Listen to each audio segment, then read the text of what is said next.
Customizing your home screen to whatever you want it to look like is something that has always drawn me more towards Android. Being able to customize it with something as simple as placing the icons wherever you want or changing the look of the icons has always been a great feature from Androids, as well as having something a little bit more complex, such as creating widgets that are going to tell you information that you specifically want, or creating them to give you a look that you really like. Now, iPhones are slowly getting a little bit more of those customization features. You started being able to create widgets, and you were able to place your icons wherever you want by being sneaky and putting some of the invisible widgets so you can put your icons lower to the bottom of the screen. But now with the new iOS that's coming later this fall, they are going to allow you to put the icons wherever you want, so you can have all of your apps down at the bottom without the need of those invisible widgets.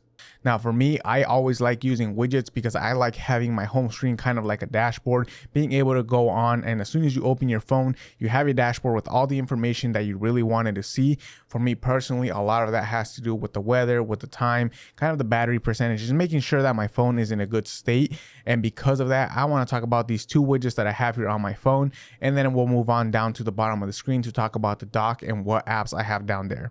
Now the first widget that I have on here is going to be from Widget. So if you are going to be looking to replicate my home screen, I will say that it does have a budget of less than $10. I think it was something like $7 for the Widget Pro Key, and then about $2 for the Widget Shadow Widget Pack that you can also get through the Google Play Store. So because of that, it came out to like $7 and change. That is going to be the cost if you want to have something a little bit more customized and you don't want to create those widgets by yourself, those customizable or very specific design ones by yourself. You can always buy them through the Play Store, but they are going to cost more obviously than having to make them yourself. Now for me, the first widget does have all of the most important information. This is a little bit doubled up, but I like having it here in a larger font just so that again, I can have that at a glance. I have the time, I have the date and the day of the week in case I ever forget or I really just want to know exactly what date it is. And then I also have the battery percentage for the phone. I like here that it's more of a visual kind of color scheme so I can see exactly where the battery is. Now I know you can see it in the upper right, but just having it larger and kind of front and center does allow me to see the battery percentage at any given point.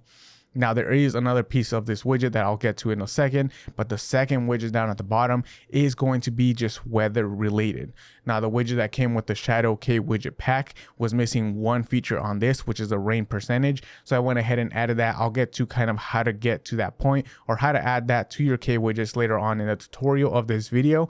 But for now, I did add the rain percentage because I do bike commute to work. So this weather widget is definitely huge and I definitely need it on my dashboard because it shows me the weather conditions for the day, the chance of rain, the humidity, the wind, the temperature, and then a forecast for the next 4 or 5 days. I can't remember off the top of my head, but it does show you the forecast of anything that's coming up. Now back to the widget up at the top, it does have 3 extra slots that you can add. 2 of them are going to be app slots. Now by default, it does come with the phone icon and with the mail icon.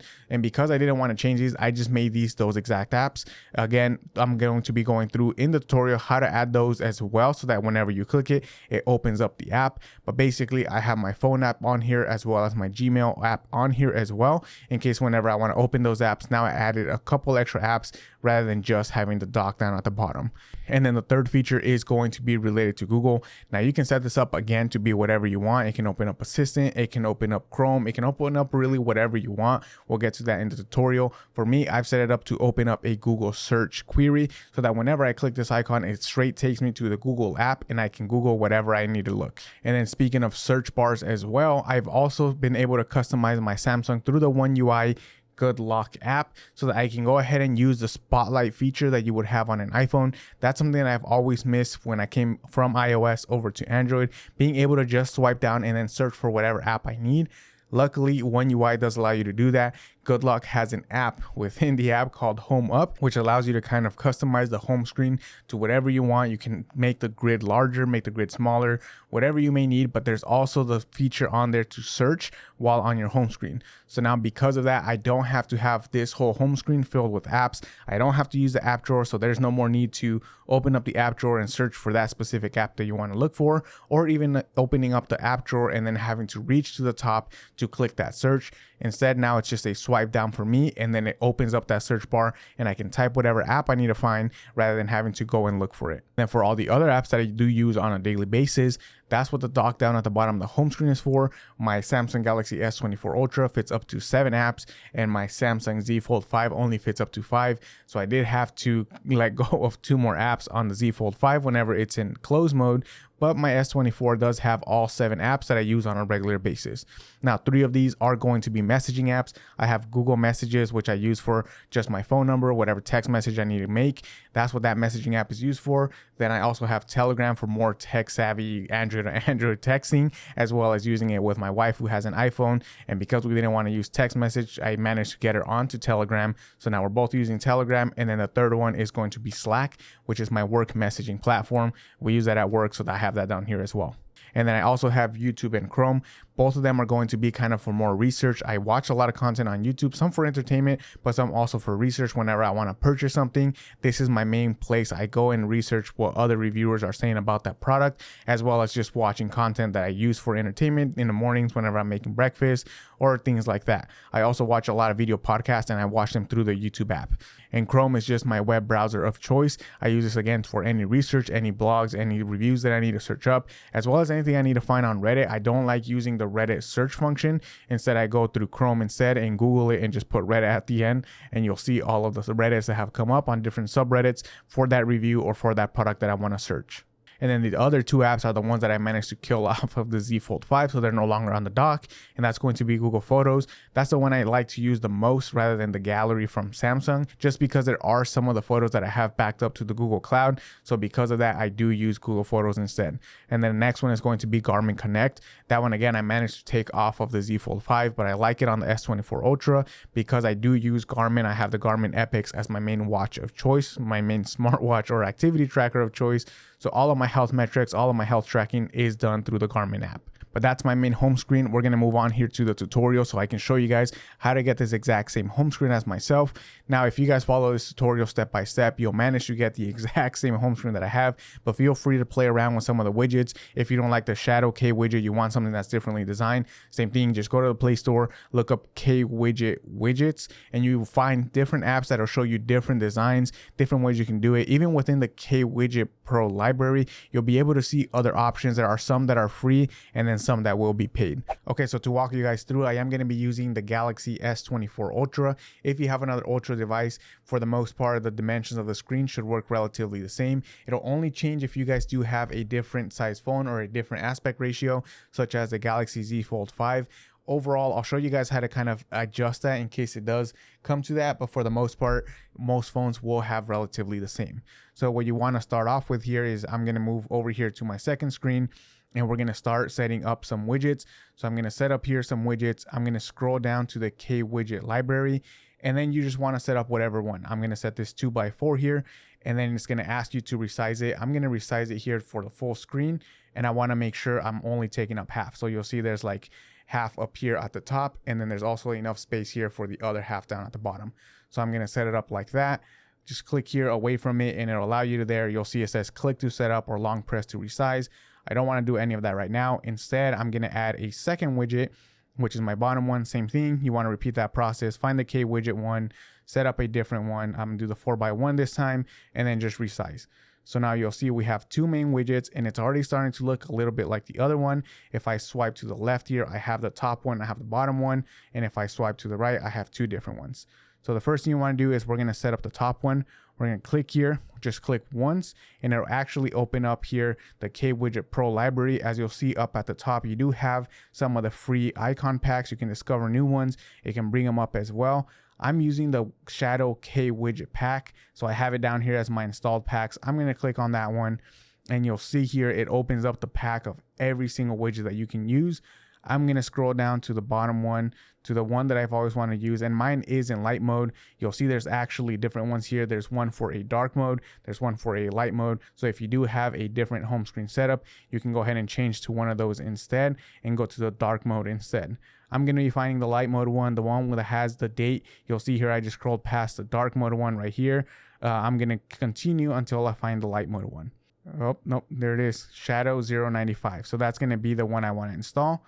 So you're going to click it there, and you'll see actually here in this square icon, it'll show you exactly what it's going to look like. So here it's already there. If I scroll up, you'll actually see it's exactly where I want it to be. I'm going to scroll over to the other side. The only thing that's different here is going to be the colors. I have my time over here on my main one actually set up to blue, and then on the other side, it's set up to that dark color. If you ever want to edit it, so we're going to click back here, just click on the widget anywhere, and it's going to open up this editing side of it. If you want to change the colors, there's a spot here that says globals. Just click on the globals instead, and it'll bring up all of your colors. So you'll see there's a text 1, a text 2, and then if you scroll down, you'll have the rest. You have the FX1, FX2. Never touch the FX. That's going to allow it to look more shadowy. So instead, what you just want to edit is the text 1, the text 2, and then down at the bottom there's a color 1.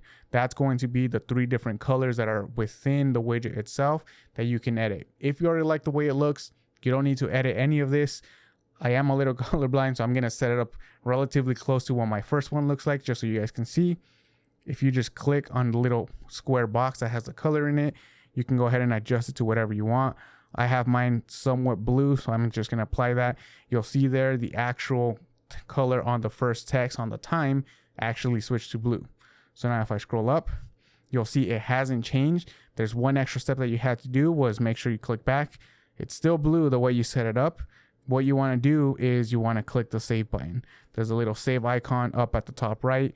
Make sure you save it. And now that I've clicked it, if I scroll up, you'll see there, now the text is blue. That's how you adjust the colors and the setup there. Make sure you save it if you want that color code. And then that's going to be the first widget. So now if you move on to the second widget, we're going to click down at the bottom.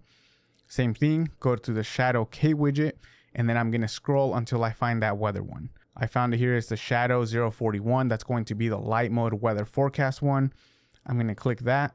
And again, same thing. You have your whole color code there. I didn't really change any of the colors on this one, but similar thing. If you do want to change the colors, you go to globals and you have your text 1, your text 2. And if you scroll down to the bottom, there's actually 2 different colors that you can choose from. Color 1 and color 2 will change the other color design there that you have. I left this one alone, so I'm going to leave this one alone as well. We're just going to click save. If you scroll up, you'll actually see now it's starting to look like my other home screen. Now there is one thing missing, which is going to be the rain percentage. We're going to show you how to set that up here as well. We're going to click back anywhere on the widget there. It's going to open up the editing screen. And here to edit the extra humidity, this is going to be a little bit more advanced. You actually want to click on the overlap group. You'll have 3 different ways that you can set here. We want to click on the forecast. And then we actually want to click on the stack group. We're going to see what that does. You'll see there's actually a little rectangular box around the 5-day forecast. That means we clicked on the wrong one. That's not what we want to edit. So I'm going to scroll all the way back to the overlap group. Now I'm not clicking on anything. So again, overlap group.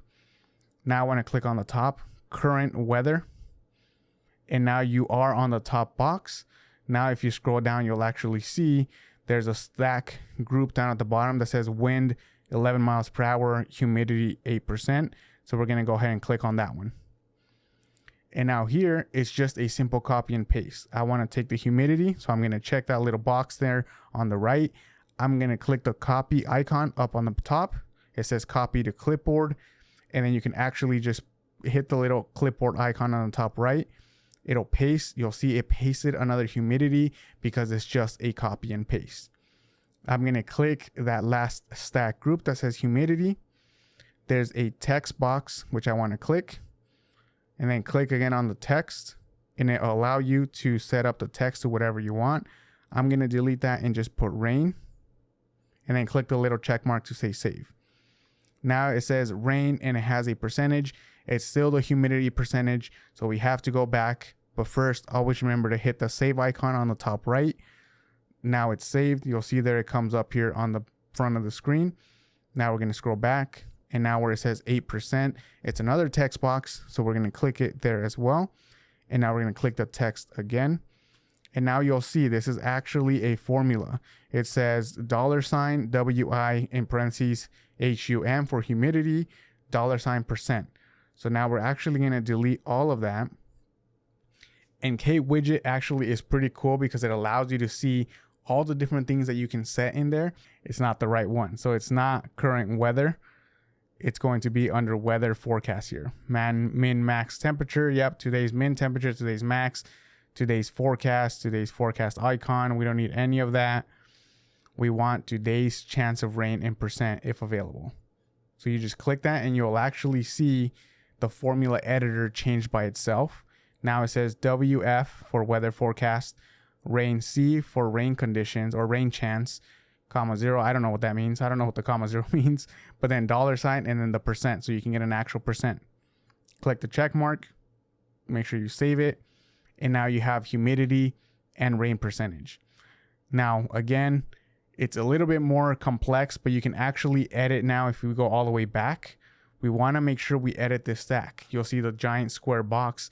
It has all of the little weather conditions down there kind of highlighted. We want to edit the position. We want to add some L padding, some left padding. We want to make sure we subtract it so that it moves more to the left, because you'll actually see the humidity and the rain are actually running into one another. So you want to make sure there's some space in between so that it doesn't look all kind of jacked up. So we're going to set it there. We're going to back up.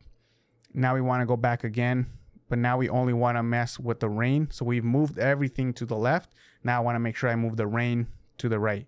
So what I want to do is I want to go to the stack group that has all of that in there. I want to make sure I click on the humidity because we're actually going to edit the humidity, not the rain. We're going to go to position and we're actually going to add some padding here on the right side. And there you go. I added 25 padding to the right side. So it's our padding. And we actually added some space between the humidity and the rain percent. Click save. And there you go. Now you have wind, humidity, and rain down at the bottom. And now I have a rain percentage as well for whenever I bike commute. So from here, we can actually set up our 3 different actions up at the top. So again, we're going to click anywhere on the widget so it can open up the editing. And now again, we have the whole editing. Again, these 3 next steps are going to be a little bit more complex. So make sure you follow step by step. We're going to click on the overlap group. Then we're going to go ahead and click on the BGS, which that's going to actually bring up all of the background, all of the right side of it. And again, if it was made by someone that kind of expected it to be completely edited, there would be better titles here. You'll see there's actually battery Google. That first one is not about the battery. Because there's 3, it goes from top to bottom. It's the 2 apps, the battery, and that Google place. So I'm going to click on the top one for the battery, and you'll see it actually highlights it with a box around wherever you're going to be editing. And then I want to click on apps down at the bottom. It opens up the 2 different apps, the groups. I'm going to edit first the top one. So I'm going to click on the top one. It's the phone. And then you want, go ahead, and now that you're on there, you'll see where that box is. That's going to be where the touch area is. I don't want to mistouch the icon box and accidentally open up Gmail or accidentally open up the editor. So instead, I'm going to go into the BG. That is the background. You'll see it even says square. The background square will show you that it only highlights the app. So here is where I want to make the edit, not when the whole thing is highlighted. So I'm going to go all the way to the right. You'll see there's a touch place that says whenever you touch or whenever you click it, what do you want the action to be? You can click on the top right. There's a little plus that gives you a single touch action. Right now it says none, but if you click on it, again, it'll actually say launch app, launch shortcut, all of these different things that you want to set up. I just wanted to launch an app. So I'm going to click launch app, and then it asks you what app do you want to launch. We're going to go down to the bottom and click phone. You can make it whatever one you want it to be. Just make sure you save it after you're done. And then we're going to go back again because we have to do the same thing for the other app. And then the last one is going to be Google. This one is going to be complicated. So we go to Google. We go to the background. Again, the background will highlight that rectangle. That's the area that I want to make sure I touch to launch the action. I'm going to go to the touch. I'm going to go to add. And instead of launching an app, I actually want to launch an activity. When it comes to the activity, you're going to see all the apps and activities that you can do. This one I honestly can't tell you which or what does what. I simply went to the Google app, and if you scroll down, you'll actually see every single activity that you can do within the app. I'm going to scroll down until I actually see where it says search. So resizable, promo tool, setup wizard, export to small space, assistant, setup wizard, home activity, pronunciation, trampoline, widget configuration, Google app, search right there, search activity, Google quick search box. That's exactly what I want. So I clicked it, save it. So now if we exit, if I click on the little Google, it'll open up a search. So now I can search on Google, I can check my Gmail, and I can also open up my phone. So you'll see there, it does all of those actions just as you wanted.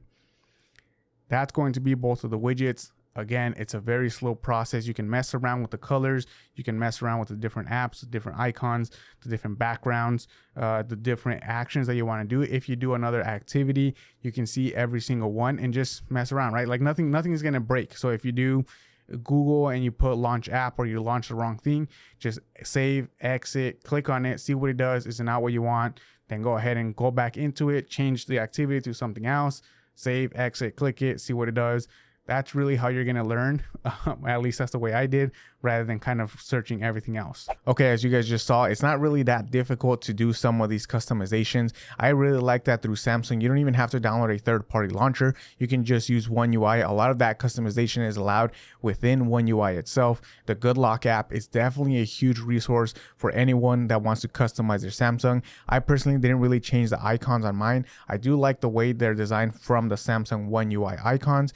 But at the same time, if you ever do want to upgrade yours or you want to change them to a differently designed one, Samsung does have a theme park app within the Good Lock app that you can download. That one will allow you to set the icons to whatever you want, and you don't even have to use an icon pack that you get off of the Play Store. You can also use third-party icons. They will be a little bit more difficult to set up. They kind of work similar to the way iOS does shortcuts, where you'll have to go app by app, click the app, click the gallery, click whatever photo you want to use, and then click set.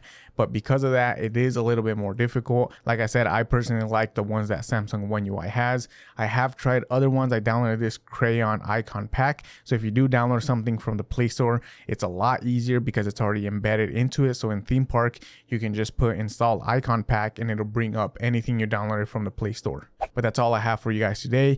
What do you guys think about my home screen? Is there anything you guys would add or anything you guys would take away that you made different for your home screen? Let me know down in the comments. As always, thank you guys for watching. Make sure you guys like the video if you guys enjoyed the content. Click here to watch another one of my videos, and I will catch you guys in the next one.